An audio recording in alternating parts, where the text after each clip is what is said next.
आज हम भवानी प्रसाद द्वारा रचित घर की याद का 3rd पार्ट पढ़ेंगे। कविता इस प्रकार है।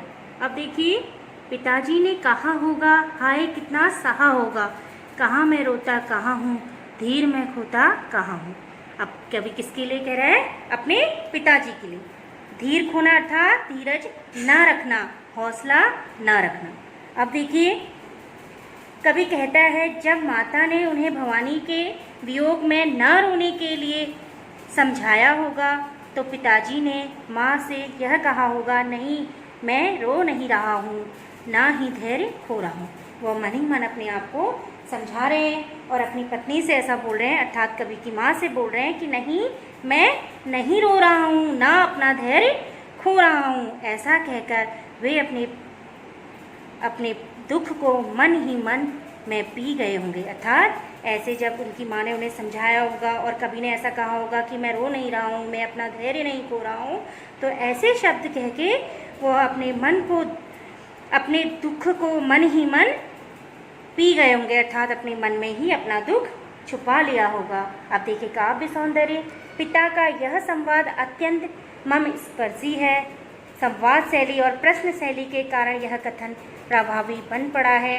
पिता की भावुकता प्रकट हुई है। मिश्र जी की भाषा बातचीत के समान सरल, सहज व प्रभावपूर्ण है। अब देखिए, हे सजीले हरे सावन, हे कि मेरे पुण्य पावन, तुम बरस लो वे ना बरसें, पांचवी को वे ना तरसें। अब वे ना बरसें किसके लिए कह रहा है? अपने माता पिता को। उनके आंखों से आंसू ना आए। हे सजीले सावन, सावन को कभी क्या कह रहा है?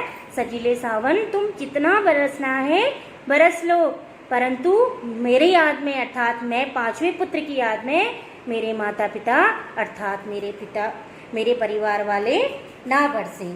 ऐसा कह के अब देखिए, अतः तुम जितना चाहो उतना बरसो, तुम्हारे बरसने से जगत का भला ही होगा। अर्थात जब बारिश होती है तो किसका भला होता है? सारे संपूर्ण जगत का।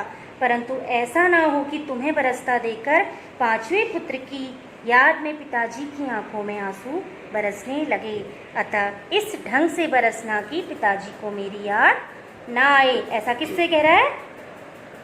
किसको संबोधित करके कह रहा है? वर्षा को, कि आपको जितना बरसना है उतना बरसिए, अर्थात मेरे माता पिता के आंख में आंसू ना आए, मेरी याद आने से वे दुखी हो जाएंगे। इसलिए तुम्हें वर्षा करते समय इस बात का ध्यान रखना चाहिए। अब देखिए काव्य सौंदर्य। छोटे छोटे वाक्यों और तुकों के सहारे कविता सचमुच मनमोहक बन पड़ी है। संबोधन शैली के कारण भी काव्य में सजीवता आ गई है और पावन पुत्र के में अनुप्रास अलंकार है। पुण्य पावन में अनुप्रास अलंकार है। अब देखिए नेक्स्ट। मैं मजे में हूँ सही है, घर नहीं हूँ बस यही है, किंतु यह बस बड़ा बस है, इसी बस में सब विरस है। ऐसा कभी क्यों कह रहा है? बस अर्थात केवल, विरस अर्थात रसहीन, फीका। विरस किसे कहेंगे? रसहीन या फीका। अब देखिए, हे सावन, तुम मेरे पिता से मेरे बारे में यह कहना कि भवानी जेल में पूरी तरह से मौज में है, वह आनंद और मस्ती में है, इसलिए उसकी चिंता ना करें। अब ऐसा किससे कह रहा है? सावन से। सावन को संबोधित करते हुए कह रहा है कि मेरे पिता से ऐसा कहना कि मैं वहाँ मौज मस्ती में हूँ, खुश हूँ, अर्थात दुखी नहीं हूँ, इसलिए उसकी चिंता ना करें। भवानी को बस एक पीड़ा है कि वह घर में नहीं है, बाकी उसे कोई कष्ट नहीं है। अर्थात उसे जेल में रहते हुए बस यही कष्ट है कि वह अपने घर पे नहीं है, बाकी कोई कष्ट, कोई दुख नहीं है।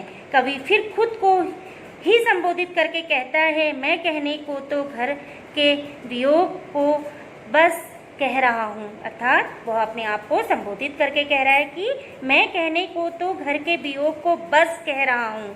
बस अर्थात केवल, थोड़ा सा। परंतु सच यह है कि घर से अलग रहना इतना आसान नहीं है जितना मैं सोच रहा हूँ, जितना मैं अपने आप को समझा रहा हूँ, इतना आसान नहीं है। इसी वियोग से मेरा जीवन दुखमय बन गया है। मैं अलगाव का नरक भोग रहा हूँ। अब देखिए काव्य सौंदर्य, सावन को दूत बनाकर संदेश देना। दूत किसे कहते हैं? जो संदेश देता है, संदेश वाहक। सावन को दूत बनाकर संदेश देना प्राचीन परंपरा है जिसका कवि ने मार्मिक प्रयोग किया है। छोटे छोटे चुस्त वाक्यों और तुक के आश्रय से कविता सचमुच मनमोहक बन पड़ी है। बस के दो अर्थ हैं केवल, बस तथा नियंत्रण। अतः यहाँ पे यमक अलंकार है। आपके दिया हुआ है बस शब्द के क्या है? दो अर्थ हैं। एक का अर्थ है केवल, एक का मतलब है नियंत्रण। तो यहाँ पे कौन सा अलंकार है? यमक अलंकार।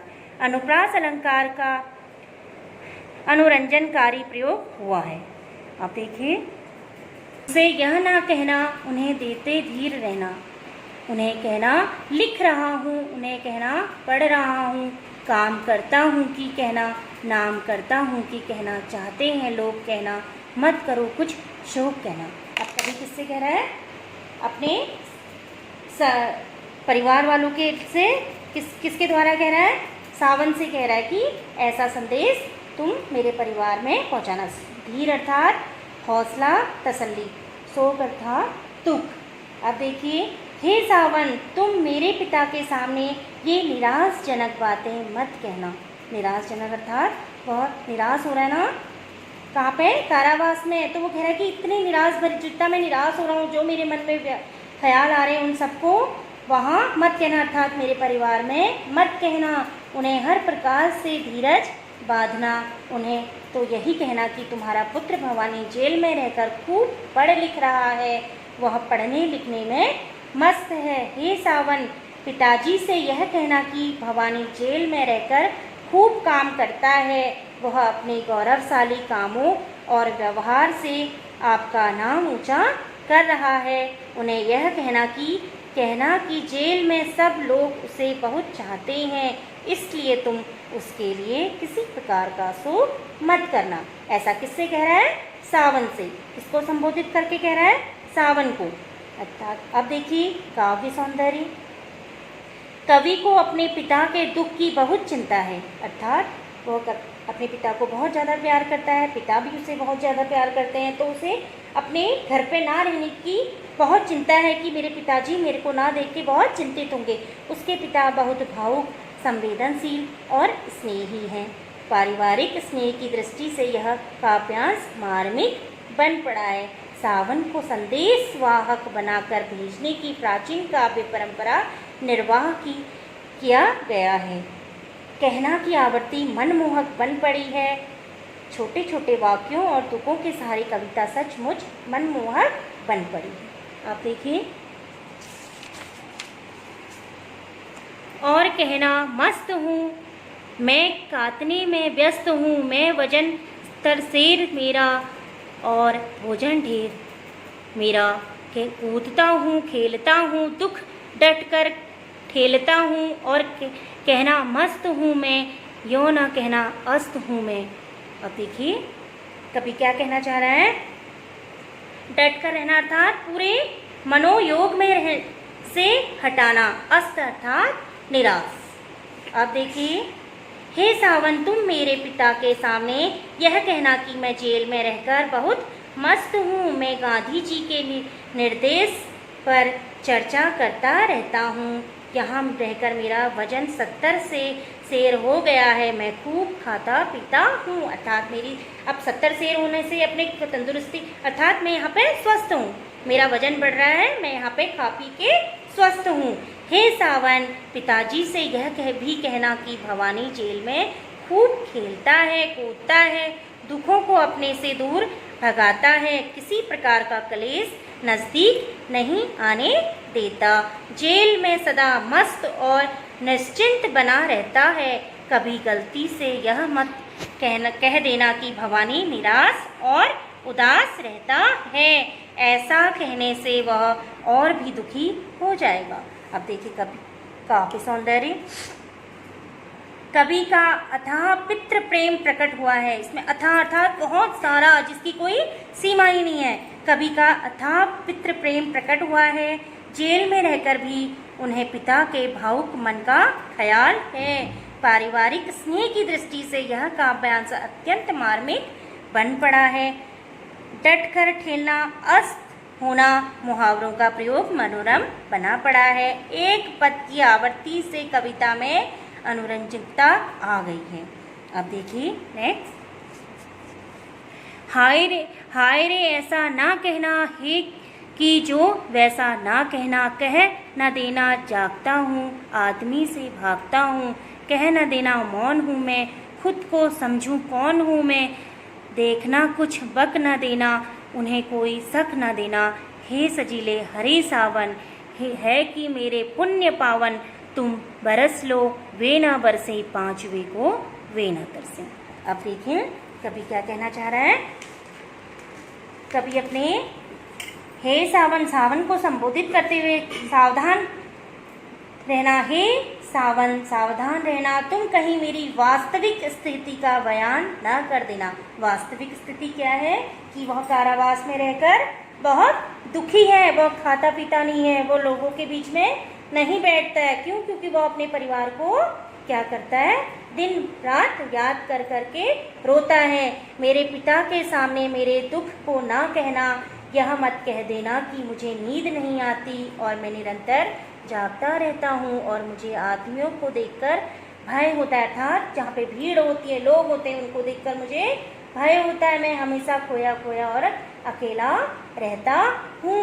हे सावन सावधान रहना, गलती से भी मेरे पिता से यह ना कहना कि मैं सदा चुपचाप रहता हूँ और तुम्हारे बिना व्यथित हूँ। व्यथित अर्थात चिंतित। ना ही यह कहना कि मैं खोया खोया रहता हूँ और मुझे अपनी सुध तक नहीं रहती। हे सावन देखो मेरे पिताजी के सामने बहुत सोच समझकर बोलना, असावधानी के कारण कोई ऐसा शब्द मुंह से न निकाल लेना, ऐसे ढंग से मत बोलना कि तुम्हारी बात की सच्चाई में उन्हें संदेह हो जाए, वे तुम पर विश्वास ही ना करें। यदि ऐसा हुआ तो तुम इससे उसका दुख और भी बढ़ जाएगा। इसलिए तुम्हें विशेष रूप से सावधान रहकर यह कार्य करना है। हे मेरे हरे भरे सुंदर सावन, सजीले सावन अर्थात सुंदर सावन, मेरे पुण्य पावन और पवित्र मित्र, तुम चाहे जितना बरस लो पर ऐसी कोई बात मत होने देना जिससे मेरे पिताजी को मेरी याद आ जाए, वे रोने लगे और अपने पांचवें पुत्र की याद में तरसने लगे। अब देखिए काव्य सौंदर्य। कवि अपने पिता के प्रति अत्यंत भावुक है। वह अपने कारण उन्हें किसी प्रकार का कष्ट नहीं देना चाहता है। कवि की पितृ भक्ति अनुकरणीय है। वह इतना दुखी है तो वह सोचता है कि मेरे पिता मेरे दुखी होने से और भी ज़्यादा दुखी हो जाएंगे, इसलिए वह अपने पिता को दुखी नहीं होने देना चाहता है। आदमी से भागता हूँ मैं, कवि की मानसिक पीड़ा का मार्मिक वर्णन हुआ है। बक और सख्त शब्दों का प्रयोग यहाँ दृष्ट शब्द है। पांचवें शब्द के प्रयोग में कितनी करुणा और यह देखने योग्य है। सावन के लिए सजीला, हरा, पुण्य, पावन आदि विशेषण अवसर के अनुकूल तथा अत्यंत सार्थक है।